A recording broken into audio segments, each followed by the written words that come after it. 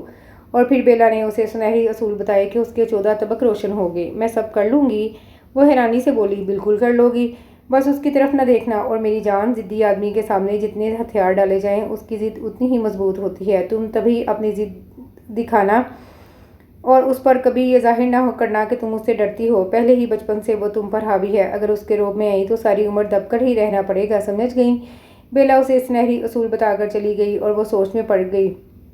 اچانک ہی عدنان دانش کی شادی کا کارڈ آ گیا اور وہ لاہور چلا گیا، لیکن اس سے کشمائن کی اس دن والی حرکت پر بے انتہا غصہ آیا تھا۔ خواہ مخواہ وہ تماشا بنا رہی تھی۔ 8 دن کے بعد اس نے شادی سے فارغ ہو کر گاؤں آنے کا ارادہ کیا اور ساتھ ہی انتہائی قدم اٹھانے کا فیصلہ بھی کر لیا۔ صبح سے وہ بھابھی کے ساتھ کام میں لگی ہوئی تھی۔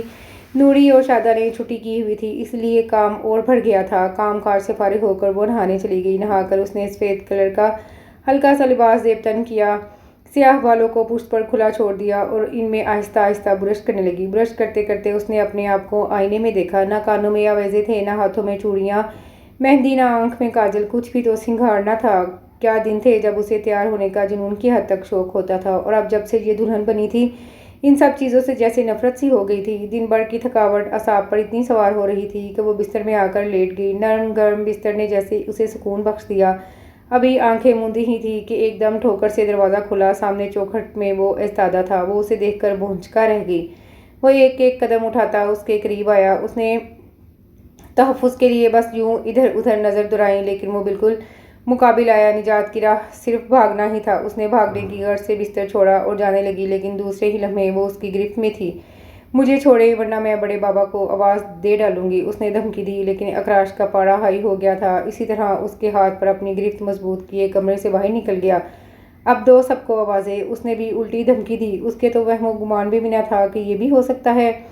وہ حیا سے پانی پانی ہو گئی۔ وہ مفاہمت کی کوئی راہ نکالنا چاہتی تھی، لیکن اس نے موقع ہی نہ دیا اور اسے لیے لمبے لمبے ڈگ بھرتا چل پڑا۔ سامنے سے آغا جان اور تابش بھائی آ رہے تھے، کسی مسئلے پر ڈسکس کرتے ہوئے۔ اس نے بے ساختہ شرم سے اپنا چہرہ نیچے جھکا لیا۔ تابش بھائی نے ہنستے ہوئے آگے بڑھ کر بابا جان کی آنکھوں پر ہاتھ دھر دیے۔ بھابھی کچن سے آ رہی تھیں، کھانستی ہوئی واپس کچن میں چلی گئیں۔ وہ اسے مضبوطی سے لے کر اوپر چلا گیا اور جا کر اسے بیڈ پر پٹخ دیا۔ کچن میں تابش بھائی آئے تو بھابھی ان سے الجھ پڑیں۔ کیا ضرورت تھی ماموں جان کو رخصتی روکنے کی؟ میں کیا کر سکتا تھا؟ وہ محظوظ ہو کر بولے۔ دراصل گلریز اور گل رخ نے اپنے دادا جان کو تھپڑ والا قصہ سنا دیا تھا، اس لیے کشمائن کے صحت یاب ہو جانے کے باوجود بابا جان نے رخصتی پر کوئی توجہ نہ دی۔ جلے بیٹھے تھے، کہہ رہے تھے ایسے سبق سکھاؤں گا نواب زادے کو کہ یاد کرے گا۔ اب آپ لوگ کیجئے یاد کہ سبق کس نے سکھایا ہے؟ بھابھی نے ہنستے ہوئے کہا تو تابش بھائی بھی ہنسنے لگے۔ وہ کمرے کا دروازہ بند کر کے مڑا تو وہ دھواں دھار قسم کا رونے میں مصروف تھی۔ بھئی یہ کیا؟ ابھی تو تم سے بہت ساری معافیاں مانگنی ہیں، بہت سارے شکوے دور کرنے ہیں، بہت ساری باتیں جو ان کہی ہیں، کچھ کہنی ہے، کچھ سننی ہے، اور تم نے رونا شروع کر دیا۔ وہ محبت سے کہتا ہوا اس کے قریب آیا تو وہ اس سے دور ہو گئی اور آنسو صاف کرتے ہوئے بفر کر بولی۔ شرم نہیں آئی آپ کو اس قسم کی حرکت کرتے ہوئے؟ سب لوگوں نے دیکھ لیا، کسی کو منہ دکھانے کے قابل نہیں چھوڑا آپ نے مجھے۔ تو کیا ضرورت ہے کسی کو منہ دکھانے کی؟ میں جو ہوں مجھے دکھاؤ منہ، وہ اس کے غصے سے محظوظ ہوتے ہوئے بولا۔ وہ اور بھی مشتعل ہو گئی۔ کچھ تو بیلا کی باتوں کا اثر تھا اور کچھ اسے خود بھی یہ بات سخت ناگوار گزری تھی۔ خوب دل کی بھڑاس نکالی اور یہ بھی غور نہ کیا کہ کون سا لفظ صحیح استعمال ہو رہا ہے کون سا نہیں۔ بس اسے تو یہ پتا تھا کہ بیلا نے یہی کہا تھا کہ اسے بولنے کا موقع نہ دینا۔ آپ نے سمجھ کیا رکھا ہے خود کو؟ وہ روئے جا رہی تھی۔ آپ کا خادم؟ وہ سر جھکا کر بولا۔ مگر خادم کو جب یہ اطلاع ملی کہ ملکہ عالیہ خادم سے ڈرتی ہیں تو وجہ پوچھنے کے لیے یہ گستاخی کر بیٹھا۔ وہ مکمل شرارتی موڈ میں تھا، ساتھ ساتھ فضا کو بھی خوشگوار بنانا چاہ رہا تھا۔ بڑی خوش فہمی ہے آپ کو کہ میں آپ سے ڈرتی ہوں، وہ جل کر بولی۔ پھر دور کیوں بھاگتی تھی مجھ سے؟ وہ استہزائیہ انداز میں بولا۔ نجات حاصل کرنے کے لیے آپ سے مگر مجھے پتہ نہیں تھا کہ آپ نہایت کمینے شخص ہیں، اتنی واہیات حرکت بھی کر سکتے ہیں۔ اٹھا کر لانے والی بات اسے برداشت نہیں ہو پا رہی تھی۔ بار بار وہ یہی بات کر رہی تھی، کشمائن بیگم آپ میری بیوی ہیں، ہر طرح کا حق رکھتا ہوں میں آپ پر، کسی اور لڑکی کو نہیں، اپنی بیوی کو اٹھا کر لایا ہوں۔ وہ بھی غصے میں آ گیا، خام خواہ وہ بات کو طول جو دے رہی تھی۔ بیوی ہوں، آپ کی ریاست نہیں۔ اس دن بچوں کے سامنے تھپڑ مار دیا، ہر جگہ ہر مقام پر مجھے ذلیل کیا، اور اب یہ حرکت بھی کر دی۔ کس نے دیا ہے آپ کو یہ حق؟ وہ چلائی۔ بابا جان سے جا کر پوچھو، وہ اس سے دگنی آواز میں چیخا۔ پھر دونوں جانب خاموشی چھائی۔ وہ بات بگاڑنا نہیں چاہتا تھا، اس لیے خود ہی صلح جو انداز میں اس کی کلائی تھامتے ہوئے بولا، کیا فضول کی بات لے کر بیٹھ گئی ہو؟ مجھے موقع تو دو بولنے کا، پھر جو مرضی آئے سزا دے لینا۔ ایک لمبی فہرست ہے تمہارے ہاتھ میں میری سزاؤں کی، اور میرے پاس اعتراف جرم کی۔ اب دیکھو، پہلی سزا تو میری نہیں ہونی، یہی ہونی چاہیے کہ رونمائی کے وقت میرے پاس کچھ بھی نہیں دینے کو، اور تم بھی تو بنا گھونگھٹ بنا سنگھار کے ہو۔ اس نے شرارت سے اس کے چہرے پر بکھرے بالوں کو ہٹاتے ہوئے کہا تو اس کا ہاتھ فوراً جھٹک دیا، مگر کلائی نہ چھڑوا سکی، اور پھر رخ موڑتے ہوئے ناگواری سے بولی، ہر مرد اپنے مفاد کے لیے ایسے ہی جال پھیلاتا ہے۔ وہ اس کی محبت میں پاگل ہوا جا رہا تھا، اور وہ اسے مفاد بتا رہی تھی۔ اس کے تن بدن میں آگ سی لگ گئی، مگر وہ پھر بھی خاموش رہا۔ میں آپ کے ساتھ نہیں رہ سکتی، نہ ہی مجھے آپ کی ضرورت ہے۔ میں اپنے آپ میں ہی خوش ہوں، اور آپ بھی اپنی زندگی جس طرح مرضی گزاریے، دوسری شادی کر لیجیے، میری طرف سے آپ کو اجازت ہے۔ ان جملوں پر تو اس کا دماغ گھوم گیا۔ وہ بالکل بھی اندازہ نہ لگا پایا کہ جسے وہ اس قدر ڈری سہمی سمجھتا ہے، اس کے وچار اتنے بلند ہوں گے۔ کشمائن صاحبہ، مجھے دوسری شادی کرنے کے لیے آپ کی اجازت کی ضرورت نہیں۔ میں ایک کروں یا چار، آپ کون ہوتی ہیں مجھے اجازت دینے والی؟ وہ فطری جلال میں آ گیا، اور یہ جملے جو بولے ہیں نا، آپ نے کل اسی طرح بابا جان کے سامنے بھی کہہ دینا، تاکہ میری تو تم سے جان چھوٹے ہی بابا جان کو بھی پتہ لگ جائے کہ ان کی بیٹی کس قدر بھولی اور معصوم ہے۔ اس نے ایک ایک لفظ چبا کر کہا، اور جھٹکے سے اس کا ہاتھ چھوڑ دیا۔ وہ چکرا کر رہ گئی۔ بیلا نے تو کچھ اور رزلٹ بتایا تھا، اس بات کے بعد ہو کچھ کیا تھا، اور ہاں، نیچے جانے کی ضرورت نہیں ہے۔ وہ اس کے ارادے بھانپتے ہوئے سختی سے بولا، کیونکہ غلطی سے میں آپ کو لے آیا ہوں، اور یہ میری عزت اور انا کا سوال ہے، اس لیے آپ کو یہیں سونا ہے، کم از کم آج کی رات۔ کل بابا جان کے سامنے آپ کی خواہش پوری ہو جائے گی۔ اس نے یہ کہہ کر لائٹ بند کی اور بیڈ پر کروٹ بدل کر سو گیا۔ وہ دونوں ہاتھوں میں منہ چھپا کر رونے لگی۔ کتنا ظالم اور ضدی شخص ہے، اپنی غلطی نہیں مانتا، اوپر سے روب بھی جھاڑتا ہے۔ میری بلا سے 4 نہیں 10 کرے۔ سوچتی رہی، روتی رہی، کہیں اس نے غلط تو نہیں کر دیا۔ اف، کیا مصیبت ہے، کس کے پاس جائے، کس سے پوچھے؟ نیچے بھی جانے سے منع کر دیا، ورنہ ایک ایک بات بتاتی بڑے بابا کو، پھر پتہ لگتا نواب صاحب کو۔ وہ روتی رہی، تکیہ اٹھایا اور صوفے پر جا کر لیٹ گئی، اور جانے کب نیند کی وادیوں میں کھو گئی۔ صبح بخیر۔ اس نے ناشتے کی میز پر سب کو سلام کیا اور ناشتے کے لیے بیٹھ گیا۔ تم نیچے ہی آ گئی، میں تمہارا ناشتہ لے کر اوپر آ رہی تھی۔ بھابھی اس کے لیے چائے بناتی ہوئی بولی، واپس چلا جاؤں اوپر؟ اس نے ہنستے ہوئے کہا تو تابش بھائی اور آغا جان بھی ہنسنے لگے۔ آغا جان ناشتہ کر کے اٹھ گئے تو تابش بھائی نے اس سے کہا، بھئی اکراش، تمہاری رخصتی تو ہو گئی ہے۔ میں نے سوچا تھا جس دن رخصتی ہوگی اس سے اگلے دن تمہارا ولیمہ کر دیں گے۔ اب بتاؤ تمہارا کیا خیال ہے؟ جیسے آپ کی مرضی، اس نے سلائس پر مکھن لگاتے ہوئے کہا۔ تابش بھائی نے سب انتظام کر رکھا تھا، کارڈز پر صرف ڈیٹ ڈالنا تھی اور تقسیم کرنا تھے۔ وہ کام انہوں نے صرف 2 گھنٹے میں کر دیا اور ولیمے کے انتظامات میں لگ گئے۔ کشمائن جب سو کر اٹھی تو اسے کمرے میں نہ پایا۔ اس نے ٹائم دیکھا، دن کے 10 بج رہے تھے۔ اف، اتنی دیر! وہ گھبرا کر اٹھ کھڑی ہوئی۔ یقیناً اس نے بڑے بابا کے کان بھر دیے ہوں گے۔ پتہ نہیں بڑے بابا جان کا رد عمل کیا ہوگا۔ اسے پھر سے رونا آ گیا۔ کیسے سامنا کرے گی سب کا، اور بڑے بابا جان کیا سوچیں گے میرے بارے میں؟ باہر اس نے کسی کے قدموں کی چاپ سنی تو فوراً اٹھ کر باتھ روم میں گھس گئی۔ کافی دیر تک بات لیتی رہی۔ کتنا سکون مل رہا تھا۔ پانی سے فارغ ہو کر جب باہر نکلی تو جو کمرے میں آیا تھا وہ جا چکا تھا۔ اس نے شکر کا سانس لیا اور بال سکھانے لگی۔ سکھا کر چٹکیا کے ڈھیلے ڈھیلے بال ڈالے، دوپٹہ اوڑھا اور نیچے جانے کے لیے قدم اٹھائے تھے کہ بھابھی ٹرے میں ناشتہ لے کر آ گئی۔ بھابھی، میں نیچے آ رہی تھی، وہ ہچکچاتے ہوئے بولی۔ کوئی ضرورت نہیں ہے نیچے آنے کی، بس شام کو ہی دلہن بن کر نیچے اترنا، انہوں نے میز پر ناشتہ رکھتے ہوئے کہا۔ کچھ سمجھ نہ پائی تو بھابھی نے اسے بتایا کہ رات کو ولیمے کا فنکشن ہو رہا ہے، اسی لیے وہ اپنا سرخ روسی لباس پہن کر دوبارہ سے دلہن بنے اور سارا زیور پہنے۔ پھر انہوں نے اس کے مکمل سراپے کو دیکھتے ہوئے اسے ٹوکا اور فوراً سے پیشتر یہ سفید کپڑے اتار دے۔